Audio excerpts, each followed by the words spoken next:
si sabéis que miramos sin ver. ¿Sabéis que miramos sin ver? ¿No me creéis? Pues os reto a que en un minuto dibujéis la cara de vuestra madre. Sé que tenéis papel y lápiz. Intentadlo.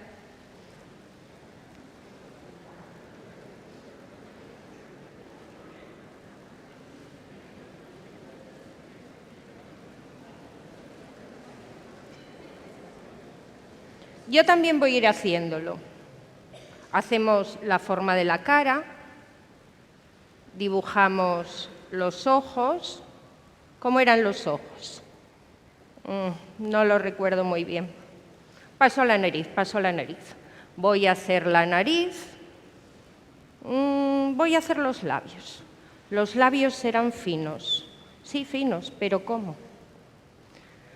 Menudo churro. De repente se me borró la imagen de la cara. Y eso es porque miramos, pero miramos sin ver. No observamos, y observar es ver. El ejemplo más claro es el de las caras. Todos sabemos cómo es la cara de nuestra madre y aún así ninguno sabríamos dibujarla. Le pedí a 2 de mis alumnos que me dibujasen la cara de un familiar, a quien ellos quisieran. Y esto es lo que hicieron.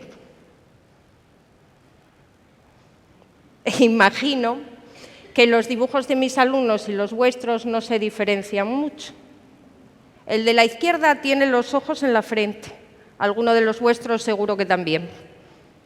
En general, se parecen bastante a los dibujos de un niño. Bien, pues ¿por qué nos ocurre esto? ¿Por qué hay gente que sabe dibujar y otra que no? Pues es debido a nuestro cerebro, concretamente a los 2 hemisferios, el hemisferio izquierdo y el hemisferio derecho. Un zurdo, por lo general, utiliza más el hemisferio derecho y un diestro el izquierdo. Los dos poseen habilidades diferentes.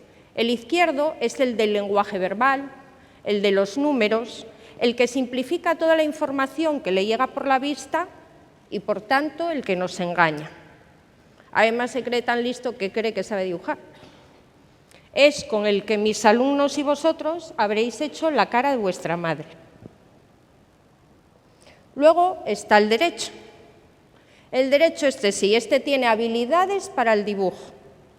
No le cuesta trabajo soñar despierto, no tiene ningún sentido del tiempo y por eso, cuando trabajamos con él, el grado de concentración es mucho mayor. Bien, pues hemos descubierto que esa es la manera de ver de los artistas, con este hemisferio, con el hemisferio derecho, el que ve las cosas como son. ¿Qué tendríamos que hacer para potenciar ese hemisferio derecho y trabajar con él de una manera consciente? Pues podemos hacerlo con ejercicios como este. Si dibujásemos los espacios que quedan con una silla, eso que veis señalado en azul, tendríamos la imagen de la propia silla. Se llaman espacios negativos. Otro ejemplo sería la misma silla dada la vuelta, invertida. Aquí el hemisferio izquierdo dice, yo no tengo ni idea de cómo dibujar esto, está al revés, no sé.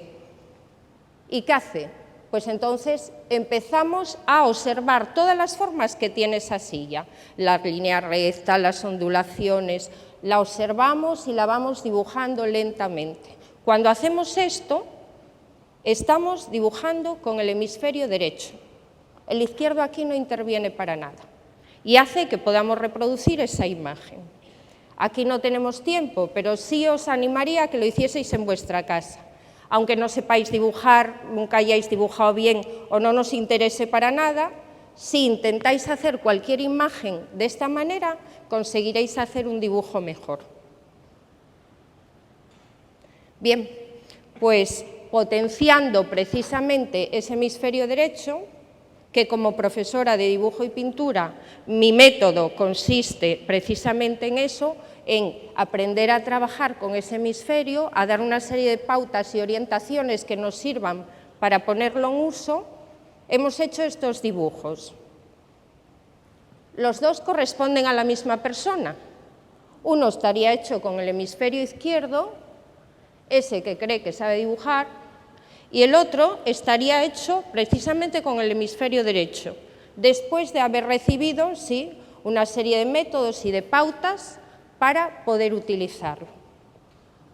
Este de la derecha, como veis, está hecho a partir de una fotografía y está hecho por alumnos que nunca han ido a una clase de bellas artes ni han hecho un bachiller artístico. Simplemente han aprendido a usar este hemisferio derecho. La siguiente imagen está hecha igual también, hemisferio izquierdo, hemisferio derecho después de aprender a trabajar con él. Bueno, tengo una última imagen y esta me gustaría que la observaseis atentamente. Este dibujo, que por cierto está bastante bien hecho, es un retrato que ha hecho una señora que hace 4 años empezó a dibujar, dijo que quería aprender a dibujar. Se llama Oliver y Oliver tiene 80 años. El dibujo no tiene edad. Empecé la charla diciéndoos que miramos sin ver. Este no es el mensaje que a mí me gustaría dejaros para nada. Mi mensaje es que todo el mundo puede llegar a dibujar bien, que se necesita una habilidad como la que tenemos para escribir, y todos sabemos escribir, y os animaría a observar ese mundo que os rodea y hasta hoy os ha pasado desapercibido. Es hora de empezar a ver. Gracias.